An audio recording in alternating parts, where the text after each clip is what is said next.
personally, you have been attacked in the last few days, few weeks, for actually taking a stand on I guess the Palestinian issue. I mean, you've been attacked for many years. I think even ever since your play Petition in the sort of late 80s. But do you think it's even harder today to actually take a stand in solidarity with the Palestinian people than it's ever been? Well, I think things move on. The play you talk about, Perdition, was written by Jim Allen, who was a wonderful socialist and great writer from Manchester, working class man. And he wrote this play about events that happened in Hungary just before the end of the Second World War, when the Zionist Rudolf Kastner did a deal whereby some Jews would be allowed to escape and go on a train or trained to settle in Palestine, and others, hundreds of thousands, would be told to get on the train to the death camps, not being told where they were going. The deal is a matter of historic records. Obviously, the interpretation, people may have different interpretations of that. But the play was a discussion of that, and we were attacked for being, for even approaching this subject. We were attacked for being anti-Semitic and racist and endorsing blood libels that went back centuries. I mean, it was a grotesque attack. The play was censored by the World Court, which had a great reputation as the writers' theatre, but they censored the play after attacks by people out of the Jewish Chronicle and other organizations.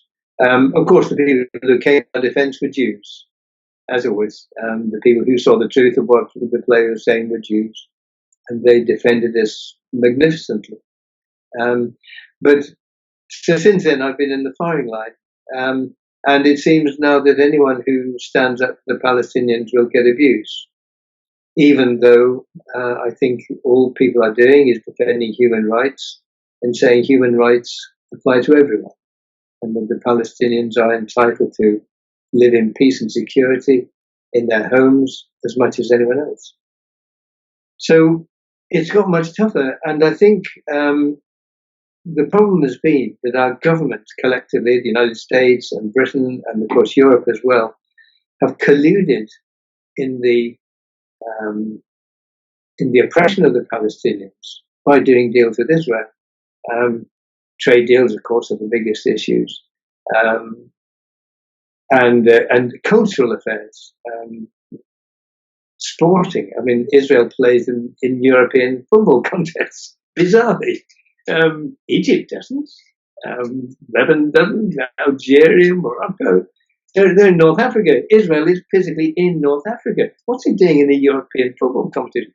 Not to mention the Eurovision Song Contest. I mean, the same. Many countries would pay a lot of money not to be in the Eurovision Song Contest, but the clue's in the name. It's meant to be a European. Why is Israel there? Well, we know the answer.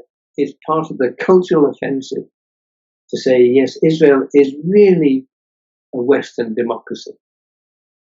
Of course, we know that it is breaking international law. It is breaking the Geneva Conventions. It is stealing land and making the daily lives of Palestinians intolerable. Because the campaign against the Israeli illegality has gathered strength, and because the boycott movement has gathered strength, there's now an offensive by Israeli supporters in the West to outlaw discussions of a boycott, to vilify anyone who stands up for the Palestinians. So yes, it has got a lot more difficult, and we can say more about that. And that was my next question, actually.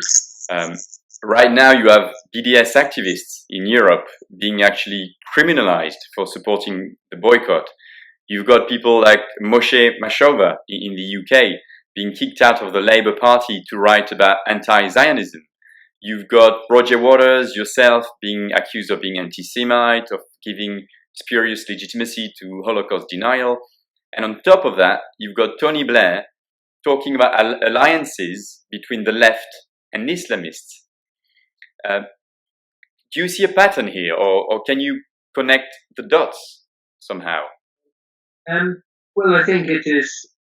They're all part of this concerted campaign to make it not acceptable to criticize Israel, to draw a veil over Israel's breaches of international law, and make it to ally criticisms of Zionism and Israel as anti-Semitic, and of course Tony Blair is part of that by suggesting the left or critics of Palestine are complicit with Islamism. I hadn't seen that, but I'm not surprised by it.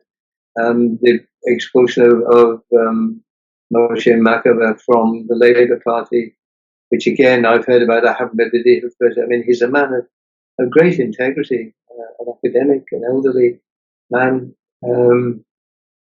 The idea that he's anti-Semitic is bizarre. I mean, the man is a Jewish man, and there's a pattern. You will find, you'll often find that apparently liberal newspapers firing the first shot in quite moderate language, and then they open the door for the extremists to pile through and use the term anti-Semitic, and someone to.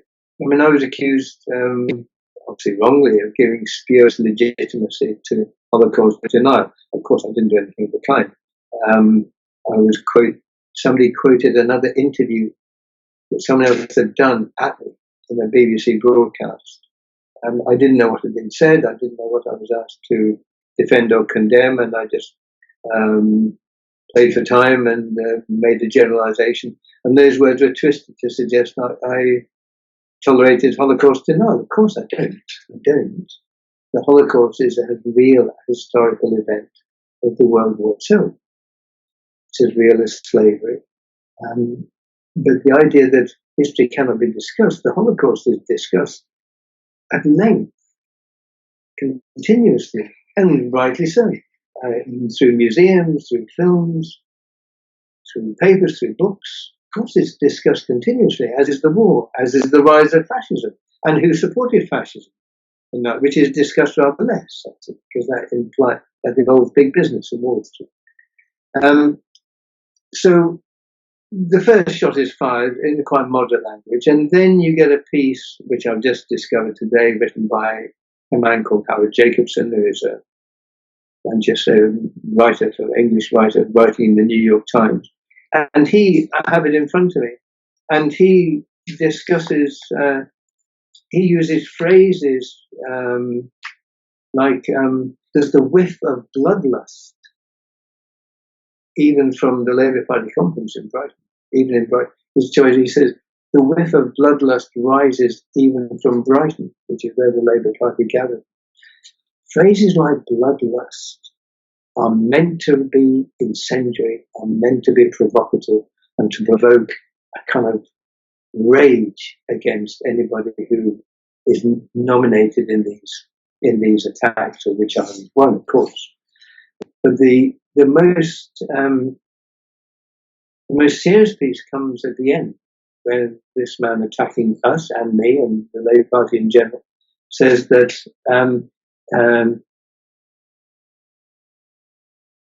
he says what needs to be insisted on is that Zionism, and I'm quoting him exactly, what needs to be insisted on is that Zionism, the idea, not the political events to which it has given rise, is integral to the Jewish mind and imagination. Those who say they are against Zionism were not Jews, they are speaking in riddles. In other words, you criticize Zionism, then you're criticizing Jews and you are anti-Semitic. Well, that's the most dangerous notion of all. And that's chilling. Because, I mean, Zionism was the 19th century ideology, as far as I know, towards the end of the 19th century. Who were the Jews before Zionism? Did they not have a presence? It's dangerous because of course, Zionism equals Israel, and then the connection is to criticize Israel, and the fact not only its present policy, but its very founding. is anti-Semitic. And he has a word for that too, and this is equally dangerous. He says that because, of course, many Jews, as you and I both know, many Jews in Israel and outside Israel oppose Zionism, oppose what Israel is doing, and support the Palestinians. And he says in that ambience, that ambience that is critical of Israel and what it's doing, and I'm quoting him again, an anti-Zionist Israeli is a hero. And he's saying it ironically, of course.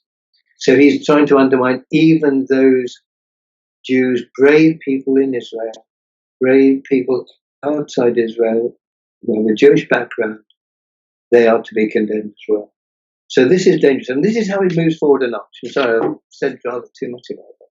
But this is how it moves forward a notch. There's a moderate attack, and that opens the door, and there's a vicious attack. This is a vicious attack. So in a way, my last question would be, how should we respond to what's going on? And if these are attacks on solidarity, how do we rebuild and reassert that solidarity? Well, we just have to tell the truth. We just have to tell the truth. The truth, one truth that was expressed, as you and I both know, to a car outside. It's not a comment. We just have to tell the truth. A great friend of, I know of yours, and someone I've met and have huge respect for, is the Israeli historian Ilan Pappé. And he describes in exact detail, with great academic rigor, the removal of Palestinians in their hundreds of thousands from their own land, from Palestine. And he calls it the ethnic cleansing of Palestine. Now, there's a historic event.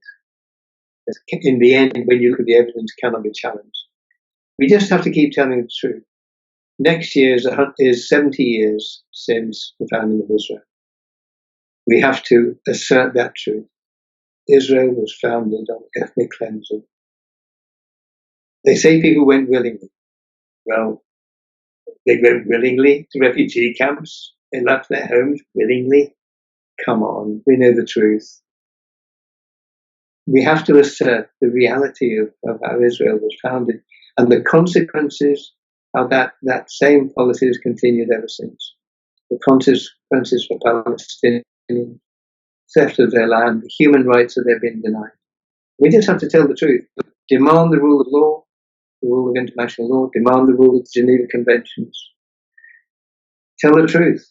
And in the end, people will come to realize that the support of the Palestinians is the support for justice, for human rights, for their rights, in the Declaration of Human Rights that we should all subscribe to.